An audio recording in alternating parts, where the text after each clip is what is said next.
Hi everyone, my name is Sarah Lipkowitz and I am a real estate agent with Keller Williams Capital Properties in Bethesda, Maryland. Today I want to talk about the 5 mistakes first-time home buyers make. Only talking to one lender is a mistake that I see a lot of buyers making, and I think it's really not something that we culturally think about to interview lenders the same way we'd interview real estate agents, but I think it's really smart to do both. Interview your lenders, interview your real estate agents, find somebody that you trust, that you're really comfortable with. But when it comes to lending, different lenders offer different programs, different rates. You can find programs that are tailored to a certain area or a certain type of property, even certain career paths. I talked to a lender the other day that had certain loan programs for up-and-coming lawyers, I think it was. And it's really a good idea to shop around. And especially with the rollback of Dodd-Frank in the last couple of years, there are fewer regulations on banks, particularly small and medium-sized banks.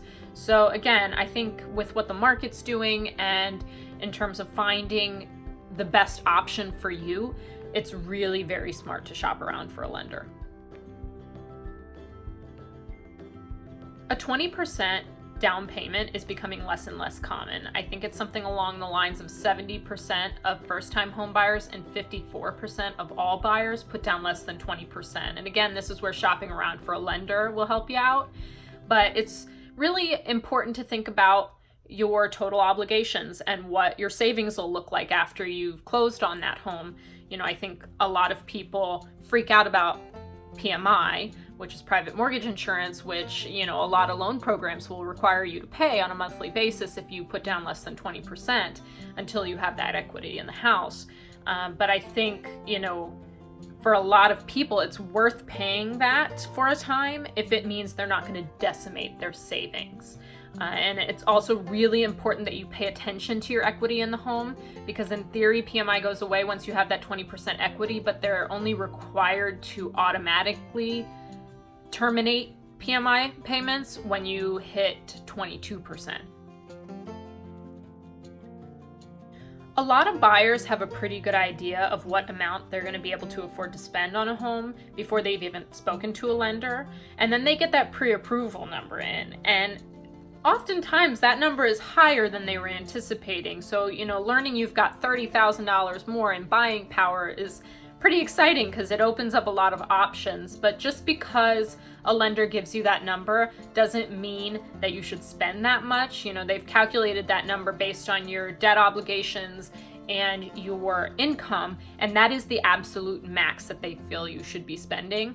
But homeownership comes with a lot of unexpected costs and maintenance, and so I think it's really important that people be cognizant of that and be aware of how much they've got in their account and how much they're going to have after they close and what the monthly breakdown is going to look like. So it's really important to account for those unexpected costs and make sure that you're not necessarily maxing out your budget. So the spring market definitely has its merits. There's more on the market. The weather's starting to get nice. There are a lot of people out and about looking at homes. However, I don't really feel that springtime is the best time for first-time home buyers to start looking. And the reason for that is springtime is stressful. The spring market is bananas. And it's really common to get into bidding wars. It's really common to lose out on a number of homes before you finally go under contract. And I find that because of that, buyers get frustrated and make decisions that they probably ordinarily wouldn't make in terms of foregoing contingencies on homes that have a lot of red flags, in terms of overpaying, so I think it really is not necessarily the best time for first-time home buyers because it's really stressful and, it's easy to make some bad decisions. Another big mistake that I see buyers making, particularly first-time home buyers, is changing the plan. So most people go into the buying process with some sort of plan in mind. They're looking in a certain county, they're looking for a house with a certain number of bedrooms, they're looking for, a farm with a certain number of acres. And it's really easy as the search wears on for buyers to start to feel antsy, and suddenly that search radius has doubled and they don't need 4 bedrooms. They can get away with 2. And the horses don't really need turnout. They can stay in the stalls all the time. So, I understand how frustrating it can be, especially when you have something specific in mind. I find a lot of my equestrian clients run into this, where it can take some time to find the right property. And if you're moving in for a new job, or, you've got horses that you really need to move, it can be really, really frustrating and stressful to find a place and find the right place. And I don't think that means that there are buyers who don't find they've been too picky, because that happens all the time. I think people go in with these, lofty expectations and then realize, okay, I can get away with these things. This is what I really need. So, make that needs versus wants list. Don't stray from those core needs.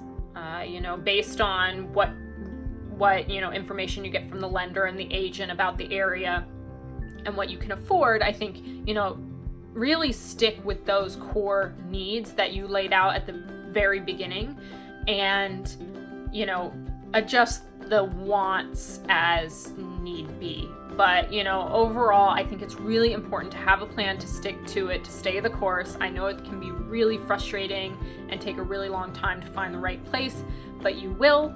And, I really stress this to my buyers. Let's, get the needs versus wants sorted out, and let's make sure we're not straying too far from those core needs. Thank you for watching. Again, my name is Sarah Lipkowitz, and I am a real estate agent with Keller Williams Capital Properties in Bethesda, Maryland. I specialize in both residential and equestrian properties.